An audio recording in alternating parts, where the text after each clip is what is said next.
Good day, my name is Marike and I'm a legal advisor in the Consumer Protection and POPI department based in Cape Town.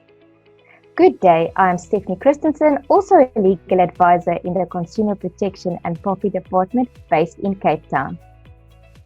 So today we will be discussing a data mapping tool and how it can assist an information officer in compliance with the Protection of Personal Information Act. The POPI Act requires each business to appoint and register an information officer. Marike, could you please explain who that person should be and what tool he or she can use to assist with POPI compliance in the business? That is a good question, Stephanie, as not just anyone in the business should be a self-appointed information officer. The business can appoint the information officer by looking at the CEO of the business, a business owner, or any equivalent officer, or any person duly authorized by the business as that information officer. The business must therefore also keep in mind that it could be charged with an administrative fine, or that a person could be given some kind of penalty or sentenced to imprisonment in the event that certain sections of the Act is contravened. So the business must therefore appoint a person with authority as the information officer to ensure that full compliance with the Act. So once the information officer has been appointed, he or she can basically start the data mapping tool by listing the relevant departments where data resides. An example of such departments would be an IT department, an HR department, or a finance department. So, Stephanie, what other functions besides the listing of these various departments would you deem to be important in the data mapping process? Marike, one would definitely have to list the purpose for which the personal information is being processed for. For example, you would process your employees' personal information for HR purposes, and you would process a client's information for service delivery purposes. Another important function would be to list the categories of individuals to whom the personal information relates to. For example, clients, employees, subcontractors, and so forth. Another condition of lawful processing of personal information is accountability, and an information officer should therefore also identify the type of personal information that the business will process. For example, ID numbers, names and surnames, and addresses, to name but a few. Marike, do you think it is important to mention anything in the data mapping tool with regards to whom the personal information is shared with? Yes, Stephanie, I think it's absolutely crucial for a business to state when and with whom it is sharing its personal information that it is collected, and also to list this on the data mapping tool. So a business would generally be sharing personal information with a third-party service provider.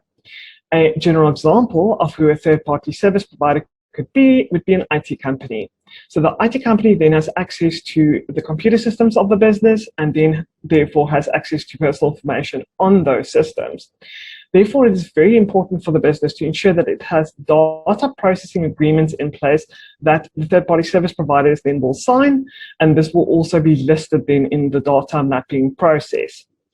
So, Stephanie, should a business mention what security measures it has in place to protect personal information in the data mapping process? Absolutely, Marike. Security safeguards is one of the conditions of lawful processing of personal information. A business should protect the confidentiality and integrity of personal information under its control. It is therefore very important to list all technical and organizational security measures in place. And more often than not, you would have to consult with your IT expert to confirm whether your measures are up to standard. Marike, Section 11 of the POPI Act stipulates that a business should have a lawful basis for processing of personal information. And Section 27 refers to the processing of special personal information. How can one incorporate these two very important sections into the data mapping tool?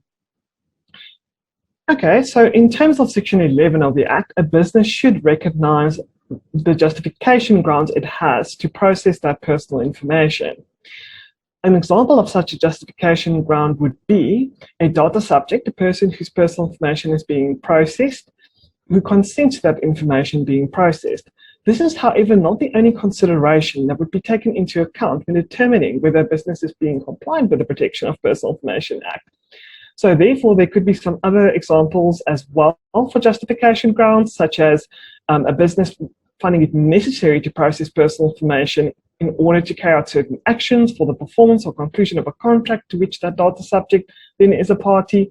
It could also be necessary for the business to process personal information in order to protect a legitimate interest of the data subject.